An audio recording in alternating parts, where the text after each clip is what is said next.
Hi friends, good morning to all of you. आपका बहुत बहुत स्वागत है मेरे इस चैनल पर। आपका बहुत बहुत धन्यवाद जो आप इस चैनल से जुड़ रहे हैं। आज हम आपके लिए एक बहुत बड़ा टॉपिक लेकर के आए हैं जो क्लास टेंथ से रिलेटेड है। क्लास टेंथ का यह चैप्टर जो है ना, आज हम क्लास टेंथ का बहुत ही इम्पोर्टेंट चैप्टर एक्सरसाइज 9 जो कि चैप्टर का नाम है त्रिकोणमिति के कुछ अनुप्रयोग। दोस्तों, ज़्यादा बात ना करते हुए हम टॉपिक पे आना चाहेंगे। और आप यदि इस चैनल पर नया है दोस्तों तो चैनल को सब्सक्राइब कर दें, लाइक कर दें वीडियो को और एक शेयर करें दोस्तों, बेल आइकन को भी दबा दें ताकि आने वाला इस तरह का प्रत्येक वीडियो सबसे पहले आपके पास पहुंचेगा। तो चले दोस्तों, बिना देर किए हम इस टॉपिक पे आते हैं। इस चैप्टर को समझेंगे कि त्रिकोणमिति के अनुप्रयोग के बारे में समझेंगे, सम, एप्लीकेशंस और ट्रिग्नोमेट्री। इसमें हम जो व्यक्ति, एक बात बताना चाहते हैं दोस्तों कि वैसे स्टूडेंट जो ट्रिग्नोमेट्री क्लास 10 का ट्रिग्नोमेट्री का चैप्टर एक्सरसाइज 8 जो है ट्रिग्नोमेट्री का चैप्टर क्लास 10 का नहीं पढ़े हैं, उनके लिए डिस्क्रिप्शन बॉक्स में एक लिंक दे दिया गया है। उस लिंक पर जाएं और ट्रिग्नोमेट्री का एक्सरसाइज पूरी कंसेप्ट के साथ उसमें बताया गया है। आप पहले जाकर के उसमें आप यदि नहीं देखे हैं तो दोस्तों आप उसमें जाकर के देख लेंगे। फिर भी आप अभी त्रिकोणमिति के अनुप्रयोग पर समझेंगे कि ट्रिग्नोमेट्री का एप्लीकेशंस क्या है, इसका अनुप्रयोग क्या है, इसके बारे में समझेंगे। तो दोस्तों चले हम बहुत बारीकी से समझेंगे, कंसेप्ट के साथ सारी अवधारणा को समझते हुए चलेंगे। ट्रिग्नोमेट्री क्या है उसके बारे में हम इसके पहले वाला एक्सरसाइज में हम चर्चा कर चुके हैं दोस्तों। ट्रिग्नोमेट्री शब्द का उत्पत्ति 3 शब्दों से मिलकर के हुआ है, ट्री, गोनिया और मेट्रोन। ट्री का मतलब 3, गोनिया का मतलब कोण और मेट्रोन का मतलब माप होता है, मिति होता है। 3 कोणों की माप ही त्रिकोणमिति कहलाता है। त्रिकोणमिति में हम समकोण त्रिभुज का अध्ययन करते हैं और समकोण त्रिभुज में उनके भुजाओं के अनुपात न्यून कोण के सापेक्ष में मापते हैं। न्यून कोण यानी एक्यूट एंगल के सापेक्ष में रिस्पेक्ट में हम मापते हैं दोस्तों। तो चले हम आज एक्सरसाइज 9 की चर्चा करेंगे। एक्सरसाइज 9 में जो ना, उस 9 को पढ़ने के लिए कुछ कंसेप्ट एक्सरसाइज 8 वाला को जानना होगा दोस्तों। एक्सरसाइज 8 में हम बहुत सारी बातें पढ़े हैं जिसका उपयोग हम एक्सरसाइज 9 में करेंगे। तो जो व्यक्ति पढ़ चुके हैं, जो स्टूडेंट पढ़े हैं पहले क्लास, मेरा क्लास अटेंड किए हैं, तो उनको तो पता ही होगा। फिर भी हम आपको याद दिलाना चाहेंगे कि ट्रिग्नोमेट्री में हम लोग क्या क्या पढ़े हैं। ट्रिग्नोमेट्री में हम लोग टी रेशियो पढ़े हैं। टी रेशियो को हम फॉर्म में बोलते हैं ट्रिग्नोमेट्री रेशियो, त्रिकोणमितीय अनुपात। ट्रिग्नोमेट्रिक रेशियो, त्रिकोणमितीय अनुपात। त्रिकोणमिति में हम लोग समझते हैं कि त्रिकोणमिति में मेनली 6 रेशियो को हम लोग जानते हैं। 6 रेशियो को जानते हैं। 6 रेशियो में कौन कौन है? साइन है, कॉस है, टेन है। साइन है, कॉस है, टेन है, एक और कॉसेक है, सेक है और कॉट है। ये समझ लीजिए दोस्तों। और ये सारा जो है ना रेशियो अनुपात है और यह रेशियो एक न्यून कोण के सापेक्ष यानी रिस्पेक्ट में ज्ञात किया जाता है, जाना जाता है। तो सब में एक न्यून कोण कुछ ना कुछ होगा, इसको हम थीटा मान लेते हैं। Sine theta, cos theta, tan theta, sec theta, cosec theta, sec theta और कॉट थीटा। एक बात हम बता चुके हैं दोस्तों कि ये रेशियो जो है ना एक दूसरे के अपोजिट भी होते हैं, रेसिप्रोकल भी होते हैं। यानी कहने का मतलब दोस्तों कि साइन का अपोजिट उल्टा होता है कॉसेक और कॉसेक का उल्टा होता है साइन, एक दूसरे के चेंज। यानी कॉसेक का उल्टा साइन और साइन का उल्टा कॉसेक। ये कॉस के उल्टा सेक और सेक के उल्टा होता है कॉस और टेन के उल्टा कॉट और कॉट के उल्टा होता है टेन। ये एक दूसरे के रेसिप्रोकल होते हैं, इनवर्स होता है। इसको हम उल्टा कर सकते हैं, अपोजिट कर सकते हैं, विपरीत कर सकते हैं। इसमें हम लोग पढ़े हैं दोस्तों, ये बात को याद रखते हुए चलेंगे। इसमें हम लोग पढ़े सबका रेशियो क्या होता है। तो सबसे पहले हम समझेंगे समकोण त्रिभुज का कांसेप्ट समझेंगे। तो समकोण त्रिभुज यदि समझ में आता है सबको तब तो कोई बात नहीं है, और नहीं आता है तब थोड़ा बहुत दिक्कत है, वो भी आज क्लियर हो जाएगा। मान लिया जाए ये समकोण त्रिभुज है। समकोण त्रिभुज किसे कहते हैं ये तो पता ही होगा। सबसे पहले समकोण किसे कहते हैं? समकोण किसे कहते हैं? समकोण यानी इसको हम राइट एंगल कहते हैं। राइट एंगल कहते हैं समकोण किसे कहते हैं? कि वैसा कोण जो 90 डिग्री के बराबर होते हैं। वैसा कोण जो 90 डिग्री के बराबर होते हैं उसे हम समकोण कहते हैं। समकोण को हम राइट एंगल कहते हैं, जिसका थीटा बराबर कितना डिग्री हो जाएगा? 90 डिग्री। थीटा का मान 90 डिग्री होता है, वही समकोण कहलाता है। तो समकोण में दिया हुआ है, मान लिया जाए इसका ये कोण 90 डिग्री है, नाम देते हैं ए और बी और सी, ये एक समकोण बना दिए। समकोण में क्या होता है 90 डिग्री। एक बात याद रखिए, किसी एक क्षैतिज रेखा क्या है इसको अभी हम समझेंगे कुछ सेकंड में। ये क्षैतिज रेखा बना दी है और क्षैतिज रेखा पर यदि कोई एक लंबवत रेखा आती है ना तो ये 90 डिग्री के कोण बना करके जाती है। कितना डिग्री दोस्तों 90 डिग्री के, इधर 90 डिग्री और इधर 90 डिग्री। ये टोटल एक रेखा को बात किया जाए तो एक रेखा दोस्तों, एक रेखा ये जो एक कोण पूरा बनाती है ना, एक कोण ये जो ना 180 डिग्री का बनाता है। कितना बनाती है 180 डिग्री का कोण बना करके जाती है। लेकिन यही इसी को यदि एक लंबवत रेखा डाल दिया जाए, इस रेखा पर एक लंबवत रेखा आ जाए तो ये जो 180 को दो कोण में, दो बराबर कोण में बांट देते हैं। इधर भी 90 इधर भी 90। एक लंबवत जाएगा जो सीधा इधर से लंबवत आएगा तो ये 90 डिग्री, इधर भी 90, इधर भी 90, इधर भी 90। ये पूरा जो है ना इधर 90 90 90 90 और ये चारों मिला करके कितना हो गया दोस्तों, तो चारों मिला के 360 डिग्री। यानी आपको दिख रहा हो दोस्तों कि ये जब एक यहाँ से स्टार्ट करके फिर से यही मिलता है तो एक सर्कल का निर्माण कर रहा है, ये वृत्त का निर्माण कर रहा है। और पूछता है क्वेश्चन दोस्तों कि एक सर्कल कितने डिग्री के कोण के बराबर होता है। सर्कल में आंतरिक कोण कितने डिग्री के होते हैं, तो सर्कल में आंतरिक कोण कितने डिग्री के, तो 360 डिग्री का होता है दोस्तों। एक पूरी वृत्त कितने डिग्री बराबर होता है 360 डिग्री बराबर। और वृत्त को जब 4 भाग में बांट देंगे ना तो यही समकोण यानी कि 90 डिग्री के बराबर आता है। तो चलिए दोस्तों हम समझे हैं कि एक वृत्त कितने डिग्री बराबर होते हैं, तो 360 डिग्री के। किसी भी रेखा पर एक लंबवत रेखा आके पड़ती है तो वह 90 डिग्री के कोण बना करके गुजरती है, 90 डिग्री कोण बनाती है उस रेखा पर। तो चलिए दोस्तों इस कोण के बारे में समझ लिए। समकोण किसे कहते हैं, तो थीटा का मान यदि कोण का मान 90 डिग्री बराबर है तो उसे समकोण कहते हैं। हम पूरी ट्रिग्नोमेट्री में समकोण त्रिभुज के बारे में ही उसी के कंसेप्ट को समझते हैं, उसी के हम अवधारणा को समझते हैं दोस्तों। तो इसमें भी हम त्रिकोणमिति का ही कुछ प्रयोग करने जा रहे हैं इसमें, इसलिए समकोण त्रिभुज के बारे में समझना बहुत जरूरी हो जाता है। और समकोण त्रिभुज समझ में आ गया दोस्तों तभी आप समझ पाएंगे, नहीं तो फिर नहीं समझ पाएंगे। तो सबसे पहले देखिए एक क्षैतिज रेखा था, क्षैतिज रेखा पर एक लंबवत रेखा आके पड़ी है तो लंबवत रेखा जो है इधर 90 डिग्री का कोण बनाया है। एक बात को याद रखिएगा दोस्तों, 90 डिग्री के सामने देखिए ये कोण जो बना रहा है ना तो ये दोनों रेखा जो जाके इधर मिल रही है और इस रेखा को मिलाने वाली रेखा एक जो ये ए और सी है ना, तो 90 डिग्री के सामने वाला भुजा यही है। 90 डिग्री के सामने वाला भुजा जो है ना, समकोण के सामने वाला भुजा को हम कर्ण कहते हैं। क्या कहते हैं, कर्ण। कर्ण को इंग्लिश में कहते हैं हाइपोटेनस, हाइपोटेनस कहते हैं, हाइपोटेनस कहते हैं। इसको शॉर्ट में हाइपोटेनस कहते हैं, तो इसको शॉर्ट में हम एच से इंडिकेट करते हैं, एच से। हाइपोटेनस को शॉर्ट फॉर्म में हम एच लिखते हैं। लेकिन यदि बात किया जाए तो ये जो ना समकोण त्रिभुज, एक बात याद रखिएगा दोस्तों, ये समकोण त्रिभुज यदि आपको बना दिया जाए, ये समकोण त्रिभुज है तो ये समकोण 90 डिग्री बराबर होता है। एक बात यहाँ से समझना पड़ेगा पहले कि किसी भी त्रिभुज का आंतरिक कोण, आंतरिक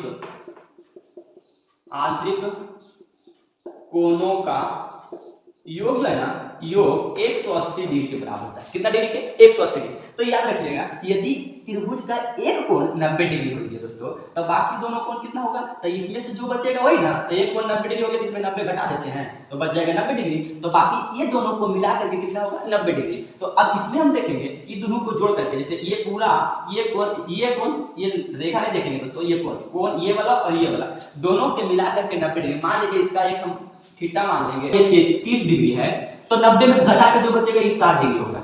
यदि मान लिया जाए ये 45 डिग्री है तो ये कितना हो जाएगा, 90 में से 45 घटा के जो बचेगा वो 45 डिग्री। अर्थात इसका मतलब ये समझ लेंगे कि यदि ये कोण थीटा है तो ये कोण 90 माइनस थीटा होगा, ये कोण 90 माइनस थीटा, यानी 90 में जो घटा के बचेगा ना दोस्तों वही होगा जो ऊपर ए का मान होगा, एक एंगल ए। तो एक बात याद रखिएगा, यदि दोनों में से किसी एक ही कोण के बारे में कहेगा दोस्तों तो दोनों में से मान लिया जाए नीचे वाला कोण का दिया गया है, इस कोण के बारे में बताया गया है तो न्यून कोण इसको कहेंगे, क्योंकि 90 डिग्री से छोटा ही होगा ना, तो 90 डिग्री से छोटा कोण को हम न्यून कोण कहते हैं। याद रखिएगा न्यून कोण किसे कहते हैं, न्यून कोण को हम एक्यूट एंगल कहते हैं, एक्यूट एंगल कहते हैं। तो न्यून कोण किसे कहते हैं, तो वैसे कोण जो 90 डिग्री से छोटा होता है, 0 डिग्री से बड़ा होता है। याद रखना देखिए 0 से बड़ा होगा थीटा और 90 से छोटा होगा तो ये न्यून कोण कहलाता है। इसको समझ लिए दोस्तों। तो इसे समझने के बाद हम यहाँ समझेंगे तो थीटा जो न्यून कोण के सामने वाला भुजा है, न्यून कोण के सामने वाला भुजा को हम लंब कहेंगे। क्या कहेंगे दोस्तों, लंब। लंब को हम इंग्लिश में परपेंडिकुलर कहते हैं,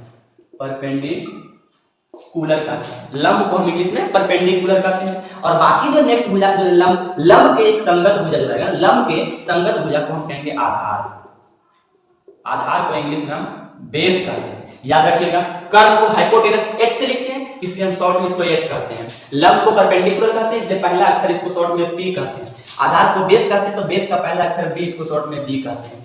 तो हम कर्ण को एच कहेंगे, लंब को पी कहेंगे और आधार को बेस कहेंगे। बस ये याद रखिएगा दोस्तों कि किसी भी समकोण त्रिभुज के जो कर्ण वाला भुजा होता है ना, कर्ण कभी बदलता नहीं है। कर्ण ज्यों का त्यों रहता है, हमेशा जो ना परिमित रहता है। इसका मतलब ये कहने का मतलब ये ना, एक कर्ण जो ना हमेशा फिक्स रहता है, नियत रहता है, वो कभी चेंज नहीं होता है। लेकिन आधार और लंब का बात किया जाए तो ये कभी कभी चेंज हो जाता है। बोलो कैसे? यानी कहने का मतलब ये हो दोस्तों कि कभी लंब नीचे वाला भुजा हो जाएगा तो कभी लंब ऊपर वाला भुजा हो जाएगा। ये किस पर डिपेंड करेगा? तो समकोण त्रिभुज के न्यून कोण पर डिपेंड करेगा, न्यून कोण पर आधारित रहेगा, उसी के अनुसार ये चलेगा। तो जैसे इसका मतलब, कहने का मतलब मेरा ये हुआ दोस्तों कि यदि कोण इस तरह का है, थीटा दिया हुआ है, तो यदि मान लीजिए ये समकोण तो हो गया, यदि कोण यहाँ नीचे वाला दिया हुआ था तब तो उधर हुआ। लेकिन कहा जाए यदि ऊपर वाला थीटा कोण दिया रहे तो ऊपर वाला न्यून कोण के सापेक्ष जो भुजा हो जाएगा वो लंब हो जाएगा, कि नीचे हो जाएगा लंब, और इधर जो संगत हो जाएगा लंब के संगत वाला भुजा हो जाएगा, ये आधार हो जाएगा।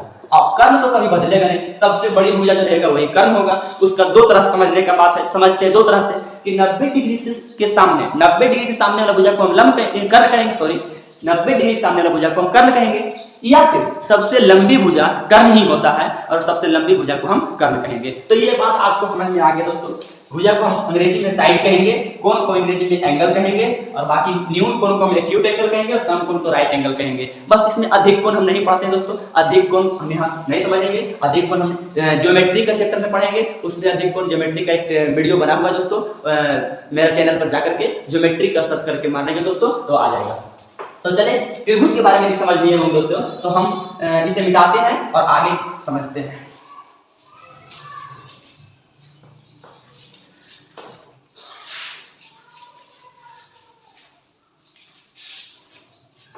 देखिए दोस्तों, ट्रिग्नोमेट्री रेशियो किसे कहते हैं? तो ट्रिग्नोमेट्री रेशियो हम समझेंगे दोस्तों कि समकोण त्रिभुज के न्यून कोण के सापेक्ष उसके भुजाओं के अनुपात को हम त्रिकोणमितीय अनुपात कहते हैं। फिर से समझिए दोस्तों कि समकोण त्रिभुज के न्यून कोण के सापेक्ष भुजाओं के अनुपात, न्यून कोण के सापेक्ष समकोण त्रिभुजों के भुजाओं के अनुपात ही त्रिकोणमितीय अनुपात कहलाता है। और त्रिकोणमितीय अनुपात में 6 अनुपात को हम लोग पढ़ते हैं, 6 रेशियो समझते हैं हम। 6 में से साइन थीटा के बारे में जानते हैं कि P बटा H होता है, यानी अभी समझे दोस्तों कि P किसे कहेंगे? लंब को। यदि थीटा कोण ये है तो P ये हो जाएगा, B ये हो जाएगा, और सबसे लंबी भुजा क्या हो जाएगा? H हो जाएगा, यानी कि परपेंडिकुलर बेस और हाइपोटेनस, लंब आधार और कर्ण। तो इसको परपेंडिकुलर बाई हाइपोटेनस कहेंगे साइन थीटा बराबर, और cos थीटा बराबर होता है बेस बटा हाइपोटेनस b बटा h, और tan थीटा बराबर होगा लंब बटा आधार यानी परपेंडिकुलर बटा बेस।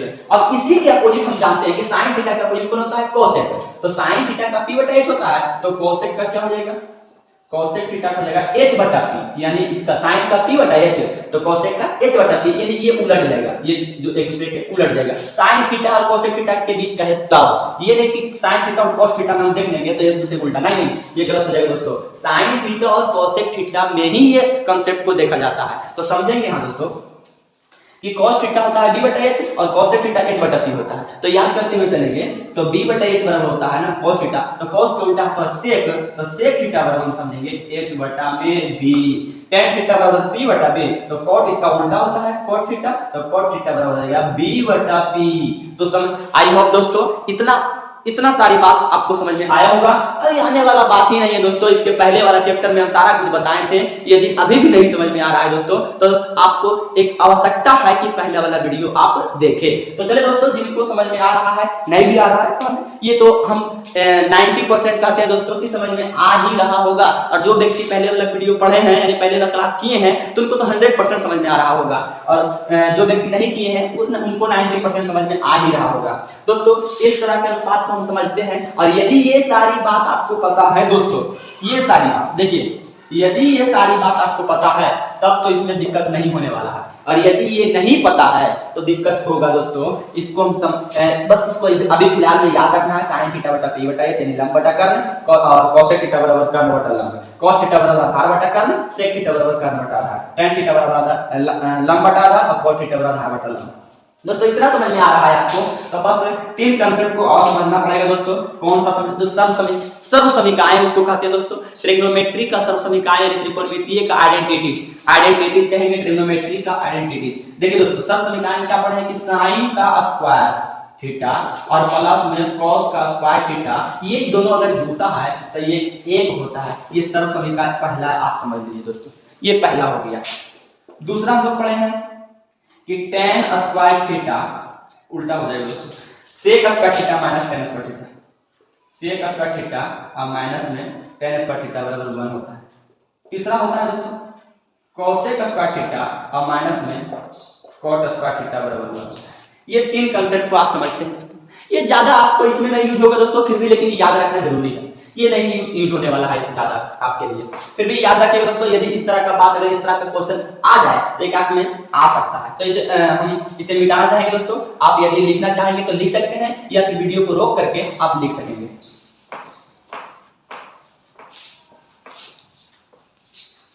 फ्रेंड्स आगे हम समझेंगे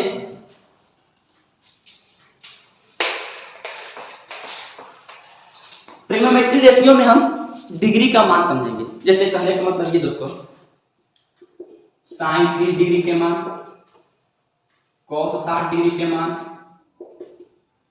tan 45 डिग्री के मान, ये सब आपको जानना बहुत जरूरी है दोस्तों। साइन में सबसे पहले क्या क्या जानते हैं? 0 degree, 30 degree, 45 degree, 60 degree, 90 degree, 1 2 3 4 5, ये 5 वैल्यू को समझना होगा। और ये नहीं समझे हैं तो हम ट्रिग्नोमेट्री के जो शायद पार्ट 2 जो होगा दोस्तों, पार्ट 2 वाला में हम अपने लेफ्ट हैंड के फिंगरों के द्वारा हम ट्रिग्नोमेट्री टेबल, इसको ट्रिग्नोमेट्री टेबल कहेंगे, जो किसके किसके बीच होगा? तो साइन थीटा के लिए होगा, कॉस थीटा के लिए होगा, tan थीटा के लिए होगा, कॉट थीटा के लिए होगा, सेक थीटा के लिए होगा और कॉसेक थीटा के लिए होगा। ये समझ लीजिए दोस्तों, इस तरह का टेबल हम लोग बना चुके हैं इसके पहले वाला क्लास में। पहले वाला क्लास में जो व्यक्ति को नहीं पता है इसके बारे में दोस्तों, लिंक डिस्क्रिप्शन बॉक्स में रहेगा, आप नीचे डिस्क्रिप्शन बॉक्स में जाकर के उस लिंक पर दबाएंगे दोस्तों, और इस तरह के जो इस टेबल को उसमें याद कर सकेंगे दोस्तों। बस इसमें ज्यादा कुछ नहीं है फ्रेंड्स। कितना कितना डिग्री के मान जानना है हमको? 0 डिग्री, 30 डिग्री, 45 डिग्री, 60 डिग्री और 90 डिग्री का मान जानना है। तो 0 डिग्री में क्या हम जानेंगे? ये पहला क्या हो जाएगा? ये पहला 0 1 2 3 4, ये याद रखिएगा। साइन वाला अगर पता हो जाएगा ना फ्रेंड्स, साइन वाला अगर वैल्यू सब पता हो जाएगा ना, तो सारा वैल्यू को हम जान जाएंगे। बोलिए कैसे? एक बात को याद रखिएगा आप, 2 कंसेप्ट होता है, एक tan थीटा का और cot थीटा का। यानी कहने का मतलब साइन थीटा और बटा में cos थीटा रहेगा। एक रिलेशन होता है, एक अदर रिलेशन होता है, साइन थीटा बटा cos थीटा बराबर होता है tan थीटा, और cos थीटा और बटा में साइन थीटा बराबर होता है क्या दोस्तों? cot theta. ये समझ लीजिए, ये बहुत इंपॉर्टेंट है। जो ये जितना बता रहे हैं सब इंपॉर्टेंट ही है दोस्तों, सब पर ध्यान रखना होता है। ट्रिग्नोमेट्री का चैप्टर ही ऐसा है ना कि एक एक पॉइंट को समझना होता है। तो हम आशा भी करते हैं आपसे दोस्तों कि यह क्लास आप बहुत ही लगन से कर रहे होंगे और ध्यान पूर्वक से। चलिए, तो ये दोनों याद रखिएगा दोस्तों, ये दोनों याद रहेगा और साइन थीटा वाला मान याद रहेगा। एकदम 1 मिनट में हम सारा टेबल को बना सकते हैं। जैसे समझेंगे कि इसको हम यहाँ ना लिख करके हम यहाँ लिख देंगे। साइन वाला में क्या लिखेंगे? पहला 0 का मान निकाला तो 0 से स्टार्ट करेंगे। 0 1 2 3 4, सबको 4 से भाग दे देंगे। कितना से? 4 से। फ्रेंड्स ध्यान से देखिएगा, थोड़ा सा नजर हटा तो दुर्घटना घटा, वही वाला बात होगा दोस्तों। देखिएगा 4 से 0 1 2 3 4 किए और सब में कितना से भाग दे दिए? 4 से भाग दे दिए। अब 4 से भाग देने पर ये पूरा पर सब पर हम क्या चढ़ा देंगे? रूट। क्या चढ़ा देंगे? Root, square root. क्या चढ़ा दिए? Square root. देख लीजिए दोस्तों, स्क्वायर रूट वर्ग हो जाएगा, इसका स्क्वायर कर देंगे। और स्क्वायर जब करेंगे तो सबसे पहले इस बॉक्स में तो करने में नहीं बनेगा दोस्तों, क्योंकि जगह छोटा है, तो हम साइड में करके देख लेते हैं थोड़ा सा। बस एक तो कर देगा ना, बस आपके लिए सब बन जाएगा। देखिए 0 डिग्री हो जाएगा, तो ये हो जाएगा 0 और बटा 4। पहला वाला देखते हैं, तो सबसे पहले 0 से भाग देंगे 4 से भाग देंगे 0 में, तो 0 में जो ना किसी भी संख्या से भाग देते हैं ना दोस्तों, 0 में किसी भी संख्या से भाग देते हैं ना, तो ये 0 ही आएगा। कैसे आएगा? इसके बारे में हम एक्सरसाइज 1 पढ़ेंगे ना, वास्तविक संख्याएं, तो उसमें हम एक एक पॉइंट के बारे में चर्चा करेंगे कि 0 बटा अगर कोई संख्या रहेगा तब क्या होगा, या फिर किसी अन्य संख्या का नीचे 0 रहेगा तब क्या होगा, और होगा भी तो कैसे होगा, ये समझेंगे सारी बात को। एक एक छोटी छोटी बातें को समझते चलेंगे। तो इसमें हम जब 0 में 4 से भाग देंगे तो 0 हो जाएगा, और 0 का वर्गमूल, 0 का वर्गमूल कितना होगा, तो 0 का वर्गमूल 0 ही होता है। अर्थात हम sin थीटा का मान क्या जानेंगे, 0, sin थीटा का मान 0, sin थीटा का मान 0। और फिर sin थीटा में कितना डिग्री का मान, तो sin 0 डिग्री के मान कितना हो जाएगा, 0। इसमें थीटा मिटा देते क्योंकि एंगल का मान यहाँ है, समझेंगे केवल थीटा की जगह पर क्या याद रखेंगे हम, sin 0 degree, 30 degree, 45 degree, 60 degree, 90 degree, theta की जगह पर ही आएगा। तो sin 0 डिग्री मान कितना हो जाएगा, 0। अब 1/4 है ना, तो 1/4 का वर्गमूल निकालेंगे तो 1 का वर्गमूल 1 और 4 का वर्गमूल कितना हो जाएगा, 2। वर्गमूल किसे कहते हैं, तो वर्गमूल किसे कहेंगे, 2 का वर्ग होता है 4, तो इसका 4 का वर्गमूल कितना हो जाएगा, 2। ये याद रखिएगा। वर्ग और वर्गमूल का एक वीडियो बना करके है दोस्तों, आप मेरा चैनल पर जाएंगे और वहां एक वीडियो बना हुआ है वर्ग और वर्गमूल का, सर्च करेंगे दोस्तों आ जाएगा। तो 1/2 हो जाएगा, तो इसका मान 30 डिग्री का मान कितना हो जाएगा, 1/2। अब देखेंगे 45 का मान, तो 2 का वर्गमूल, तो 2 का वर्गमूल नहीं जानते हैं दोस्तों, 2 का वर्गमूल 2 ही होगा, लेकिन पॉइंट में नहीं लाना है, बस रूट में ही रखना है। और 4 का वर्गमूल 2। इसका ये जो उल्टा है दोस्तों, देखिए 2 को हम, ये 2 को √2, ये 2 को जो ना √2 और गुना में √2 2 बार लिख सकते हैं, क्योंकि इसको गुना करेंगे तो 2 ही आएगा, और एक तो √2 से एक तो √2 कट जाएगा, बचेगा 1/√2। तो 45 डिग्री का मान हो जाएगा 1/√2, और 60 डिग्री के मान हो जाएगा, 3 का वर्गमूल नहीं निकलेगा दोस्तों, तो 3 का 3 हो जाएगा रूट में, और 4 का 2 हो जाएगा, 4 से 4 कट जाएगा, 1 आएगा, और 1 का वर्गमूल 1 हो जाएगा। फ्रेंड्स याद रखिएगा, यहाँ से आपको समझ में आ रहा होगा, sin 0 डिग्री के मान 0, sin 3 डिग्री के मान 1/2, sin 45 डिग्री के मान 1/√2, sin 60 डिग्री के मान √3/2, और sin 90 डिग्री के मान कितना हो जाएगा, 1। अब याद रखेंगे दोस्तों, समझेंगे, एक बात को क्लियर करेंगे। साइन में फ्रेंड्स, साइन में जो हम सीरियल नंबर से ऐसे मेरा मान आया है 0, 1/2, 1/√2, 1/√3/2 और 90, इसको जो ना उल्टा से सेटिंग कर देंगे कॉस में।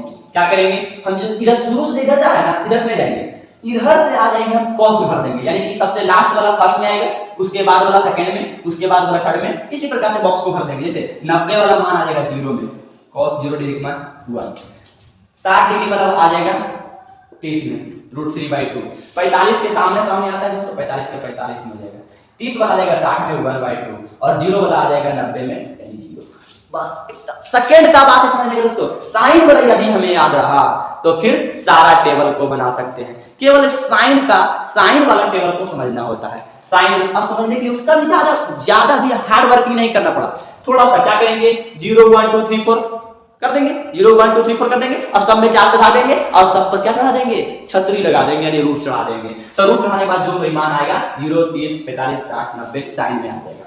कॉस में ये बन गया साइन का, ऐसे जो इधर से साइन वाला मान उल्टा से लिख देंगे कॉस में, तो ये कॉस का टेबल हो जाएगा। अब समझेंगे क्लियर एकदम। देखिए हम लोग क्या जाने हैं दोस्तों, साइन का उल्टा होता है कौन, कोसेक। साइन का उल्टा कौन होता है, कोसेक। तो साइन होता है 0, 0 के मान 0, तो कॉस का क्या हो जाएगा, उल्टा। कॉस का क्या हो जाएगा, उल्टा 0 हो जाएगा ना, तो 1/0 हो जाएगा, और 1/0 जो ना अपरिभाषित होता है, इनफिनाइट होता है, इसलिए इसको हम अपरिभाषित इनफिनाइट। अब समझेंगे कोसेक हो जाएगा, और साइन 30 का मान, साइन 30 का मान होता है 1/2, तो कोसेक 30 का मान हो जाएगा इसका उल्टा 2/1। साइन 45 का मान होता है 1/√2, तो कोसेक का साइन का उल्टा कोसेक होता है, तो 45 में इसका होता है √2/1।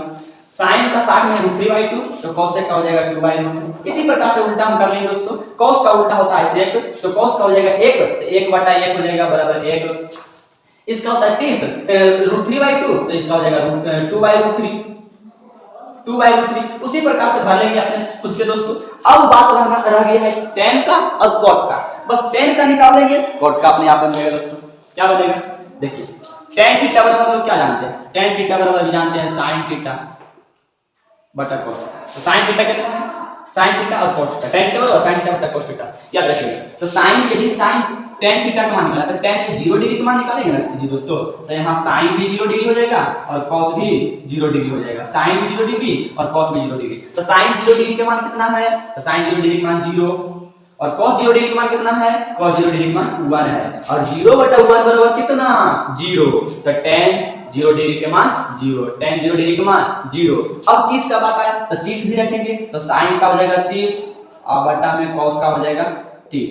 तो साइन 30 कितना है √3/2, सॉरी 1/2। साइन 30 है 1/2 और cos 30 है √3/2। 2 से 2 दोस्तों कट गया, यानी इसका उलट गुना हो जाता है। 2 से 2 कट गया, बचेगा 1/√3। 30 का मान कितना हो जाएगा 1/√3। उसी प्रकार से आप कर लेंगे दोस्तों, हम भर देते हैं। इसका मान हो जाएगा tan 45 का 1 होता है, इसका √3 होता है और इसका हो जाता है दोस्तों इनफिनाइट होता है, अपरिभाषित। अब करके देख लेंगे दोस्तों। यदि आपसे नहीं संभव है दोस्तों तो नेक्स्ट वाला वीडियो आप समझ लेंगे, इसके पहले वाला वीडियो जो था उसमें देख लेंगे जाकर के। अब कोट का मान निकालना है तो tan जब पता हो जाएगा तो कोट अपने आप tan का 90 वाला मान 0 कोट में 0 और tan 60 का मान कोट में 30 उल्टा हो जाएगा। उलट से समझा दीजिए, जैसे sin वाला cos के लिए किया था ना, उसी tan वाला का मान कोट में कर देंगे। उधर से लिखेंगे इसमें इनफिनाइट √3 1 का 1 आइए चलेगा इसमें 1/√3 होता है, यहाँ आया है 1/√3 हम लिखे नहीं थे। और tan का हो जाएगा ये 90 डिग्री का मान 0 वाला हो जाएगा 0। आप ट्रिग्नोमेट्री समझ में आ गया होगा। और यदि आपको समझ में आ रहा है दोस्तों तो आप एक लाइक करें दोस्तों, और लाइक करके आप तुरंत सब्सक्राइब करें और शेयर करें अपने दोस्तों के साथ, ताकि जिस तरह से आपको समझ में आया है उसी तरह से आपके फ्रेंड भी खुद से समझ सके।